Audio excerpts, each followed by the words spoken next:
There was a wolf who never won a single fight, not one.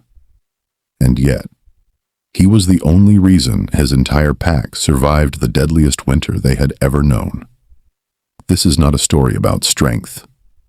It's about something far more rare. Deep in the forests of the northern wilderness, where the trees grow so tall they block out the stars, there lived a pack of wolves.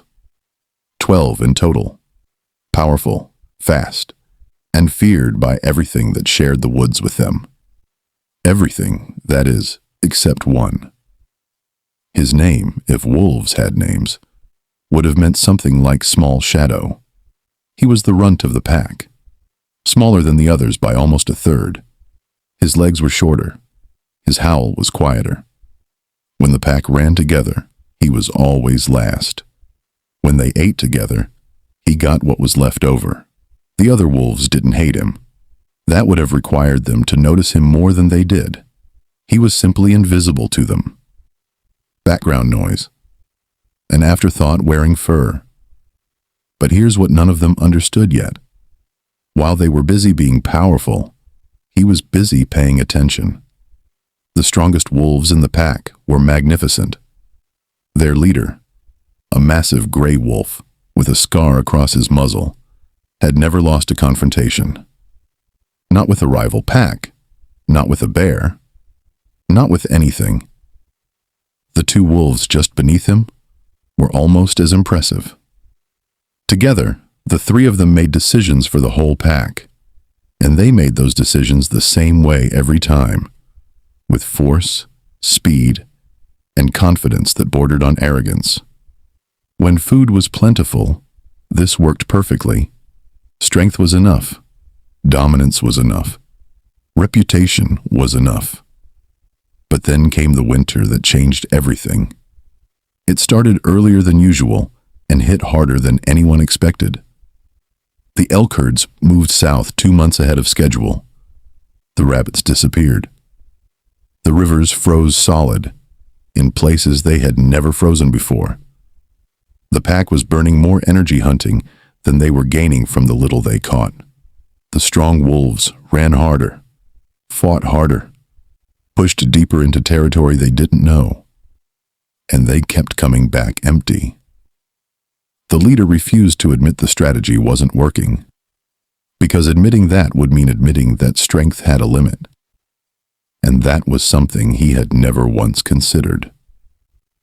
While the strong wolves exhausted themselves running in circles, the small shadow did something different. He stopped. He just watched.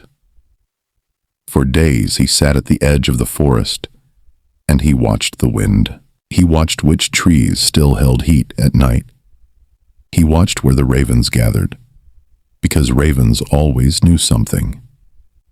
He watched the patterns in the snow, the direction of animal tracks, the way ice formed differently on the north side of the creek versus the south. He wasn't just looking, he was reading, and slowly, the forest began to speak to him in a language the others had always been too loud to hear. And then he found it. Not a miracle, not magic. Something almost embarrassingly simple. About 4 miles east, past a ridge the pack had written off as barren, there was a valley. A hidden valley, sheltered by the land itself from the worst of the wind. The ground there held a different temperature. The snow was shallower, and in that shallow snow, the elk had gathered. Not all of them, but enough. More than enough. He hadn't found it through strength. He'd found it through stillness, through the willingness to observe when everyone else was acting, through patience when impatience was the instinct. But the hardest part wasn't finding the valley. The hardest part was what came next. Because when the crisis reached its peak, when the pack was 3 days without food and the leader was making desperate decisions, the small shadow stepped forward. For the first time in his life, he walked to the front of the pack. His legs were still short. His howl was still quiet. Nothing about him had physically changed, but something in his eyes was different. And something in the way he moved said, clearly, without words, "Follow me." The leader almost didn't. Pride is a powerful force, even in wolves. But hunger is more powerful than pride. They followed him, and the valley was exactly where he said it would be. There are people in your life right now who look like that small wolf. Overlooked, underestimated. Maybe you are that person.